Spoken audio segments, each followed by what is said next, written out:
Questions from the board.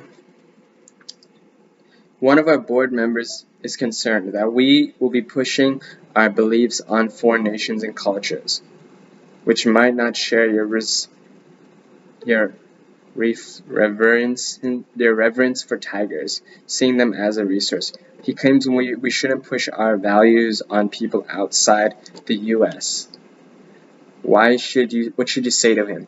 My response to that is this: like, since because if you even go on Google right now and you Google how many tigers are left on this earth, according to 2021, only 3,900 tigers are left on this earth.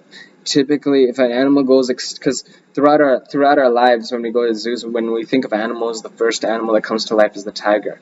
It's not just everyone sees a scary tiger, but it also symbolizes heart, determination in the American culture. Even if you look at all the Rocky series, and even if you go on YouTube, Sylvester Stallone says he always symbolized Rocky as having the heart of a tiger, the eye of the tiger. So, like, every animal has a life. Every animal, just like every human being, has value and has a life.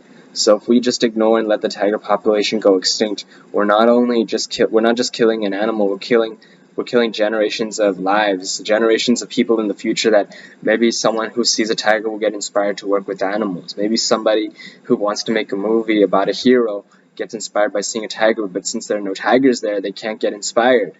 So I think what does that say to us about a nation? What does that say to us about a country, about the world that we live in, if we just neglect tigers and we let the population just go down?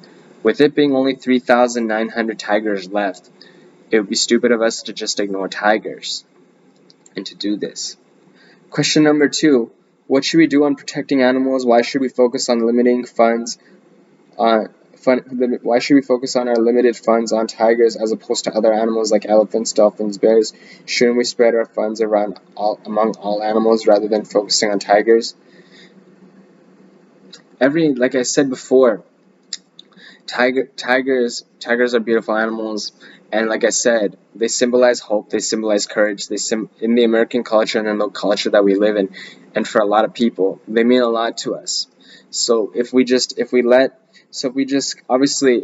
tigers, what does that say to us about us as a culture? Like, okay, tigers are now being saved. What animals more can we save? Okay, let's save the dolphins. Let's save these birds. Let's save the ostriches. Like, if we start taking action to save tigers now, then from there it's like, okay, now people will start to open theirs, like, oh shoot, this is really important, we can't ignore tigers, we can't ignore animals going in danger. Okay, now that we saved the tigers and now they're going up in population, what can we do now to save the ostriches or this animal that's going extinct? So then from there, if we save tigers, this could be a start of us as a whole world starting to take action to save other animals that are going extinct and to do something about it. All it takes is for us to take action in one area, which is tigers, then we start to the next one, and then we start building. But it all started from saving the tigers. You know what I'm saying? Now, it is not entirely clear on what you should be funding your money. What would you be sending your money if you were requesting? Given that you're relatively a new organization, why should we trust that you will be a good candidate on any of the foundations might grant your organization? I would say that, like, what we're doing as an organization with the Cure is this: all the money, when people come to see tigers in the zoo, that the charity for the saving the tigers is going to be there. So the number of people that come see the tigers, money and entry goes up, the numbers go up. Then we also build advertisements, and we go talk to college students. They sign a petition, and then we also build advertisements on TV and on the posters everywhere to spread more awareness of tigers. All that money used is going to be used to build a nonprofit organization in San Jose that's purely around tigers, where we hire staff. And then from there, it's going to grow, because all it takes is for us to start building a nonprofit and taking this issue seriously, and maybe that nonprofit, for sure, without a shadow of doubt, being in the Bay Area with a lot of people caring about animals, will be the start of us saving the tiger population. And the last question is, what is one factor that should be given to make us remember or affirm your proposal, given that the dozens worthy of proposal in front of us? What makes this proposal unique compared to other proposals is that it's all about caring for the sake of the tiger and realizing that if we take action now to do something to save the tigers, from there it's going to be the start of us saving more of the population of the tigers and to